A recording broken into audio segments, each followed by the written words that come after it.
नमस्कार दोस्तों, आज के इस वीडियो में हम बात करेंगे औरंगजेब के बारे में, जिसे भारतीय इतिहास का सबसे क्रूर मुगल बादशाह कहा जाता है और इसका शासनकाल रहता है 1658 से लेकर 1707 तक।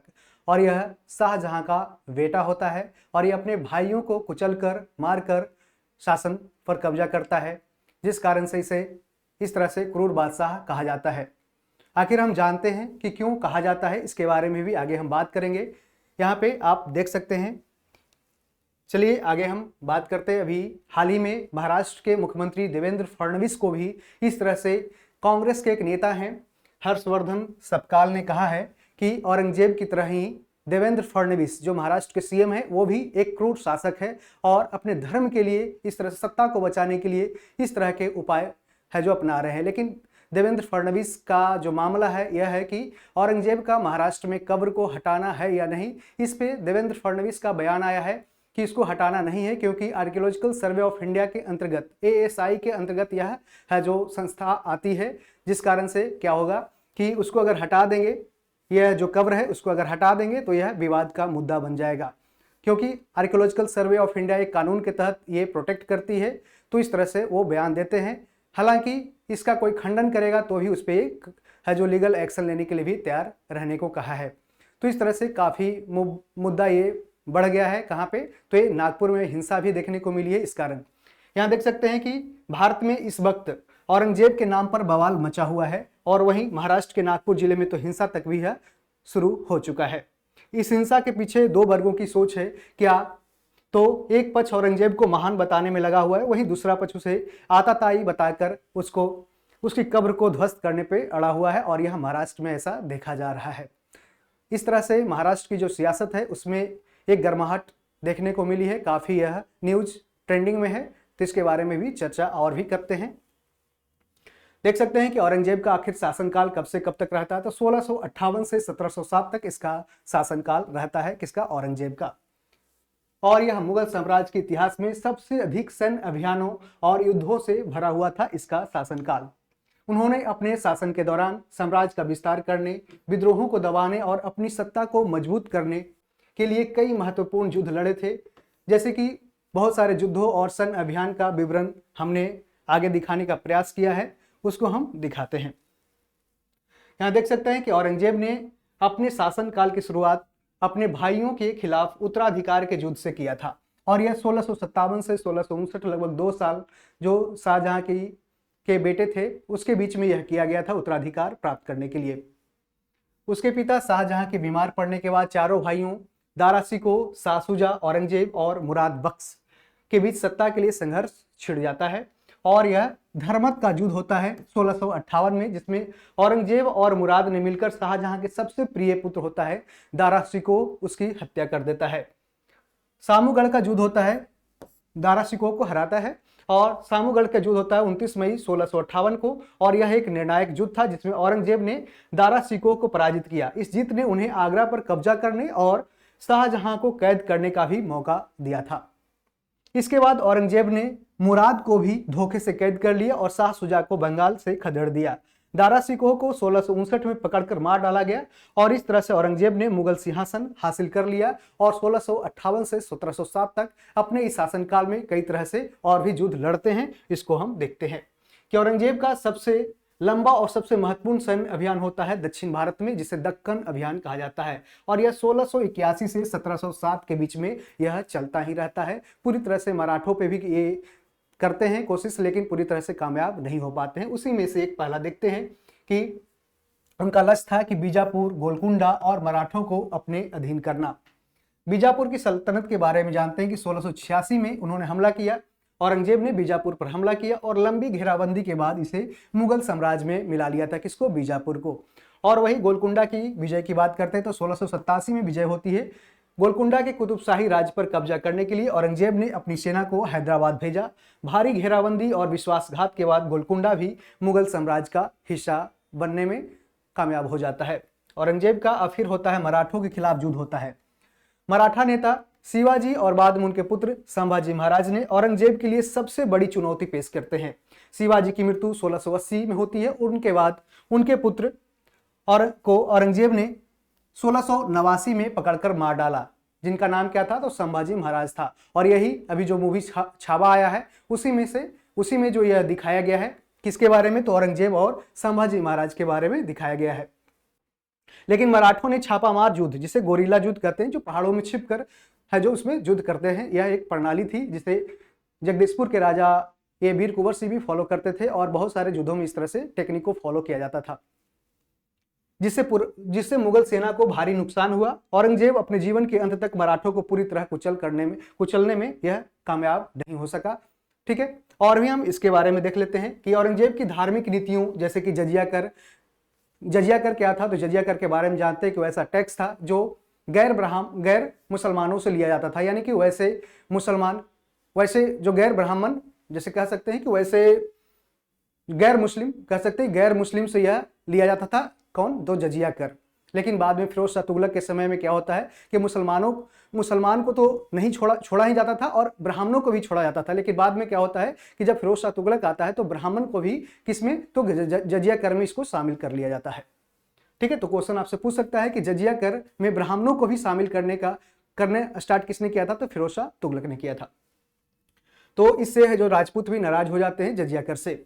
राठौर विद्रोह की बात करते हैं तो राजस्थान में राजपूत विद्रोह 1679 से 1681 तक चलता है और मारवाड़ के राठौर राजपूतों ने विद्रोह किया, जिसे दबाने के लिए औरंगजेब की सेना भेजनी पड़ी। इस संघर्ष में जोधपुर पर कब्जा हुआ, लेकिन राजपूतों का असंतोष भी इस पर बना रहा। वहीं मेवाड़ के साथ संघर्ष की बात करते हैं तो उदयपुर के सिसोदिया राजपूतों ने भी विरोध किया। 1681 में संधि होती है, लेकिन राजपूतों और मुगलों के बीच तनाव कभी खत्म नहीं होता है और यह एक संघर्ष चलता रहता है। अब बात करते हैं कि औरंगजेब के शासनकाल में सिख समुदाय के साथ भी यह टकराव होता गया, क्योंकि यह औरंगजेब चाहता था कि नॉर्थ इंडिया और साउथ इंडिया दोनों पे इसका कब्जा रहे। तो इस तरह से गुरु तेग बहादुर के बलिदान के बारे में भी आपने सुना होगा कि इनको 1675 में दिया गया था फांसी, और ये 9वें सिख गुरु थे गुरु तेग बहादुर। गुरु तेग बहादुर ने औरंगजेब की धार्मिक नीतियों का विरोध किया और उन्हें दिल्ली में गिरफ्तार कर मौत की सजा दी गई। इससे सिखों में मुगलों के प्रति काफी गुस्सा बढ़ गया था और गुरु गोविंद सिंह की हाल ही में जयंती मनाई गई, जिसे इनके साथ संघर्ष भी किया गया। 10वें गुरु गोविंद सिंह ने सिखों को सैन्य संगठन यानी खालसा में बदला। वो देख रहे थे किस तरह से मुगलों ने सिखों पर अत्याचार करना शुरू किया, इस तरह से एक सैन्य संगठन खालसा की स्थापना भी करते हैं कौन, गुरु गोविंद सिंह, जो 10वें गुरु होते हैं। औरंगजेब की सेना और सिखों के बीच कई छोटे बड़े युद्ध हुए, खासकर आनंदपुर साहिब और चमकौर के युद्ध, जो 1700 से 1704 के बीच में यह युद्ध लड़ा जाता है। कौन सा, तो आनंदपुर साहिब और चमकौर के युद्ध। हो सकता है आपसे क्वेश्चन ये पूछ दे कि चमकौर के युद्ध क्या है। ठीक है, किसके बीच लड़ा गया, तो ये मुगल साम्राज्य औरंगजेब और सिख के गुरु 10वें गुरु गोविंद सिंह के बीच में यह लड़ा गया था। अब हम बात करते हैं अहोम युद्ध के बारे में। अहोम जो असम में था, यह 1660 तक से लेकर 1670 के बीच में यहां भी संघर्ष जारी होता है। किसका, औरंगजेब का। औरंगजेब के शासन में मुगल सेना ने असम के अहोम राज पर भी हमला किया। मिर्जा राजा जय सिंह, इसका नाम याद रखना है कि मिर्जा राजा जय सिंह ने 1663 में अहोम पर कब्जा किया, लेकिन जलवायु और छापामार हमलों के कारण मुगल नियंत्रण स्थायी नहीं रहा। अब जानते हैं कि क्या होता है कि नॉर्थ ईस्ट के वैसे जगह है जहां पे मुगल पूरी तरह से समर्थ नहीं हो पाए वहां पहुंचने में, क्योंकि वहां के जो रास्ता है, वहां के जलवायु है जो अलग है, यहाँ से नॉर्थ इंडिया से अलग है, और वहां पे पहुंचने में काफी अच्छी जलवायु भी नहीं थी और साथ साथ वहां पे रास्ता भी सही नहीं था। अब इसका परिणाम और प्रभाव क्या होता है, तो औरंगजेब के युद्धों ने मुगल साम्राज्य को अपने चरम आकार तक पहुंचा दिया, लेकिन इन अभियानों ने साम्राज्य को आर्थिक और सैन्य रूप से कमजोर किया, क्योंकि बहुत सारे युद्ध जो बहुत जगहों पे लड़ा जा रहा था, उससे उसके ट्रेजरी से, उसके खजाने से पैसा है जो घटता जा रहा था। दक्कन में मराठों के खिलाफ लंबी लड़ाई, राजपूतों और सिखों का विरोध और लगातार सैन्य खर्च ने मुगल खजाने को खाली कर दिया। उनकी मृत्यु के बाद साम्राज्य तेजी से विघटित होना स्टार्ट हो गया। और हम अब जानते हैं कि औरंगजेब की मृत्यु के कारण क्या था, कहां पे इसकी मृत्यु होती है। औरंगजेब की मृत्यु होती है 3 मार्च 1707 को अहमदनगर महाराष्ट्र में होती है और वह 88 वर्ष की उम्र में मृत्यु प्राप्त करते हैं। ठीक है, औरंगजेब की मृत्यु के बाद मुगल साम्राज्य की शक्ति कम होने लगी और एक नए युग की शुरुआत हो जाती है। इसके कारण क्या है, तो औरंगजेब की मृत्यु के कारणों के बारे में कई मतभेद है। किसी ने कहा कि यह बूढ़ा हो गए थे, या किसी ने कहा बीमारी से मर गए, जबकि अन्य का मानना है कि उनकी मृत्यु दक्कन में उनके सैन्य अभियान में ही हुई थी। औरंगजेब की मृत्यु के बाद क्या होता है, उसका पुत्र मोहम्मद आजम मोहम्मद आजम शाह ने मुगल साम्राज्य का उत्तराधिकारी बन गया। हालांकि उनका शासनकाल बहुत कम समय के लिए रहा और बाद में फिर बहादुर शाह प्रथम ने इसे हरा दिया। बहादुर शाह प्रथम ने मुगल साम्राज्य का उत्तराधिकारी बन गया और औरंगजेब की मृत्यु के बाद इस युग की शुरुआत ही करते हैं। इसके मृत्यु के महत्व क्या है, तो मुगल साम्राज्य का पतन हो जाता है, ठीक है, और नए युग की शुरुआत होती है।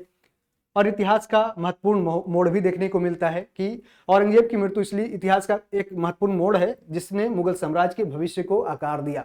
ठीक है, अब हम आगे बात करेंगे कि भारत में औरंगजेब को लेकर विवादक स्थिति है। आपने देखा आखिर पाकिस्तान में औरंगजेब को क्या महत्व दिया जाता है, कितना महत्व दिया जाता है, उसके बारे में क्या कहा जाता है, इसके बारे में भी हम देखते हैं। तो जिस तरह से भारत में अकबर को एक सहिष्णु यानी कि सारे धर्मों को एक साथ लेकर चलने वाले सम्राट बादशाह कहा जाता था, उसी तरह से कहा तो ये पाकिस्तान में अकबर को अच्छा कहा जाता है, लेकिन उसके बारे में नफरत भी फैलाया गया है।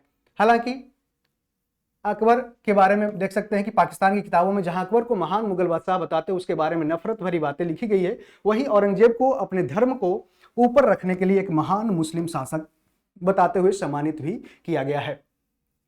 इतिहासकारों में औरंगजेब को लेकर अक्सर बहस होती रहती है। इंडियन एक्सप्रेस की रिपोर्ट के मुताबिक जदुनाथ सरकार जैसे कुछ लोग औरंगजेब को एक रूढ़िवादी कट्टरपंथी मानते हैं और वहीं शिबली नौमानी सहित अन्य लोग यह तर्क देते हैं कि औरंगजेब के इरादे धार्मिक नहीं बल्कि वो राजनीतिक थे जब वो शासन कर रहे थे। औरंगजेब का इरादा भारत में दार उल इस्लाम की स्थापना करना था, यानी दार उल इस्लाम वैसे जगह को कहा जाता है जहां पे मुस्लिम का जो कानून है पूरी तरह से पालन हो, और इसी के अपोजिट होता है दार उल हरब। दार उल हरब में क्या होता है कि वहां पे गैर मुस्लिम शासन स्थापित होता है। ठीक है, तो ए शॉर्ट हिस्ट्री ऑफ औरंगजेब में दावा किया गया है कि उसका इरादा भारत में एक पूर्ण इस्लामी राज्य यानी दार उल इस्लाम की स्थापना करना था, और इसके अलावा सभी असंतुष्ट लोगों को जान से मार देना था, यानी कि जो दार उल इस्लाम को सपोर्ट नहीं करता था उसकी हत्या कर देना इसका मुख्य मकसद था। इस तरह से ही औरंगजेब को क्या कहा जाता है, तो एक क्रूर शासक की गिनती में से कहा जाता है। वहीं शिबली नौमानी ने अपनी किताब औरंगजेब आलमगीर पर एक नज़र में लिखा कि औरंगजेब का इस्लाम के प्रति उत्साह एक संत के बजाय एक राजनेता के जैसा था। तो इस तरह से आप देख सकते हैं कि कैसा औरंगजेब का एक कैरेक्टर था जिसे क्रूर बादशाह के तौर पे देखा जाता है और इसे आलमगीर के नाम से भी जाना जाता था। यहाँ पे देख सकते हैं कि दास्तान ए औरंगजेब वो किताब जिसमें औरंगजेब को बताया फरिश्ता। ठीक है, तो इस तरह से पाकिस्तान में औरंगजेब को इस तरह से बुलाया जाता है। पाकिस्तान में औरंगजेब को एक आदर्श मुस्लिम नेता भी माना जाता है। आदर्श मुस्लिम नेता पाकिस्तान में औरंगजेब के समान होने के पीछे उसकी इस्लाम को मानने की धारणा को बताया जाता है। अल्लामा इकबाल ने जहां औरंगजेब को एक राष्ट्रवादी और भारत मुसलमान राष्ट्रीयता का संस्थापक बताया है, तो भारत में मुसलमान राष्ट्रीयता का संस्थापक भी से बताया है किसने, अल्लामा इकबाल ने औरंगजेब को। मौलाना अबुल अल्लाह मौदूदी जैसे प्रभावशाली नेता ने इस्लाम के प्रति औरंगजेब की प्रतिबद्धता देखकर उसकी प्रशंसा की है और यहाँ तक कि पाकिस्तान के उज्जवल राजनीतिक भविष्य के लिए औरंगजेब के रास्ते पर चलने तक भी आह्वान किया है। वहाँ के है जो इस तरह से देख सकते हैं राजनीतिक भविष्य के लिए भी वहाँ के फॉलो किया जा रहा है औरंगजेब के जो कदम ये इन्होंने उठाया है इस्लाम धर्म को आगे बढ़ाने के लिए। तो इस तरह से फ्रेंड्स हमने औरंगजेब के बारे में एक छोटे से वीडियो में आपको बताया है, और आपकी क्या राय है औरंगजेब के बारे में तो आप इसे कमेंट बॉक्स में बता सकते हैं। क्या सही में भारत का एक क्रूर बादशाह था और इसने अपने धर्म को बचाने के लिए या फिर राजनीतिक दृश्य उस तरह से संभालने के लिए वैसे हथकंडे अपनाए थे जिसमें मंदिरों को लूटना, अलग अलग दूसरे धर्मों को ज़्यादा से ज़्यादा यातनाएं देना और फिर अन्य अपने धर्म को आगे बढ़ाने के लिए दारुल इस्लाम की स्थापना करने के लिए भी आगे इन्होंने कदम उठाया। क्या यह सही था उस समय के मुताबिक, यह कमेंट बॉक्स में आप बता सकते हैं। Thank you, all the best.